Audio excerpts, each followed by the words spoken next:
Hey, church family. Hope you're doing well today. Pastor Garin here. I wanted to come to you live on location. It's a little more echoey than usual, but hopefully you can still hear me here in the mall area, in this beautiful area between our fellowship hall and our sanctuary building. I miss seeing some of you come through from Sunday school classes to worship, or from the fellowship hall on Wednesday night to choir practice, that kind of thing. But we'll be able to do that eventually. But we miss it. I'm Miss Rachel right now. Rachel is with her family. Rachel's only living relative on her father's side passed away. Timothy Hunt was his man's name. Uncle Tim is what we called him. And he passed away from COVID-related complications, despite, by the way, living in a nursing facility and never going anywhere. Somebody didn't, I guess, wear a mask. I don't know. But anyway, that's neither here nor there.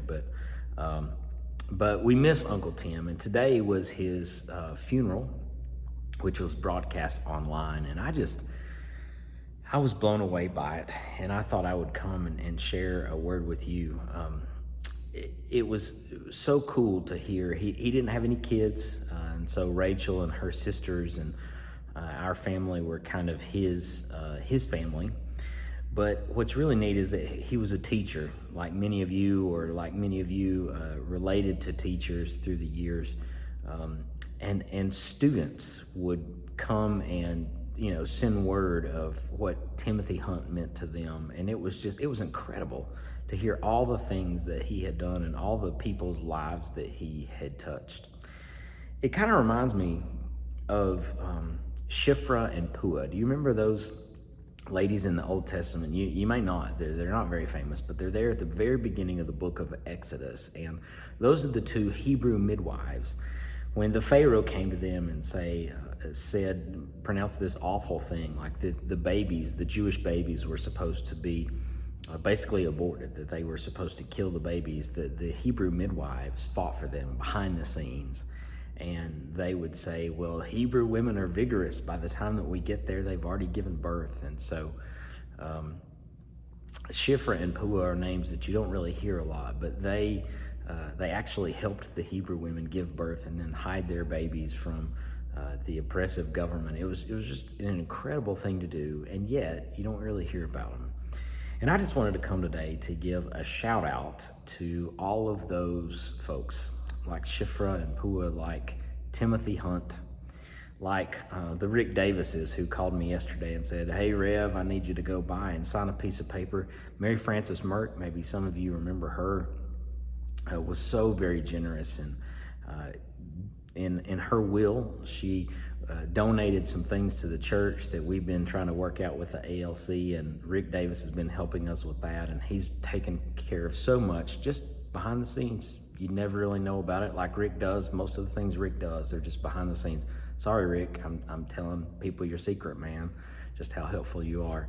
David Wilkie, I asked David if maybe he could take care of something, and before I knew it, he was writing me back and going, oh yeah, I took care of it. Just time and time again, you all are doing things just behind the scenes that are small, that don't seem like a big deal, but you're taking care of the church family, you're taking care of the church, you're helping us to continue to do ministry, and I just want to say thank you. Thank you so much for all of you who are in those little small ways helping to change the world. And I got so emotional today listening to Uncle Tim's funeral about the small ways that he had touched people's lives. He got a letter in the mail, not from one of his former students, but from the roommate of one of his former students who never even had him in class, but said, I know what you did for my roommate, and I know what you did, and your reputation was just such that you helped individual people in small ways. Friends, it really, really matters what you're doing. So thank you for being the church in a way you never have before.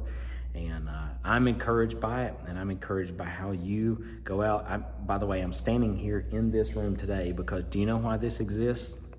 It's beautiful back here. You can see some of the flowers that I got going behind me now. Look, I would have killed these things so long ago, but one of the small things that the horns do is that Andrew and Charlotte and Roger, and they come up here and they take care of this area so it's beautiful for us. you're doing it all over the place. You're being church and doing the small things that show the love of Jesus. So keep doing it, and we're so grateful for you.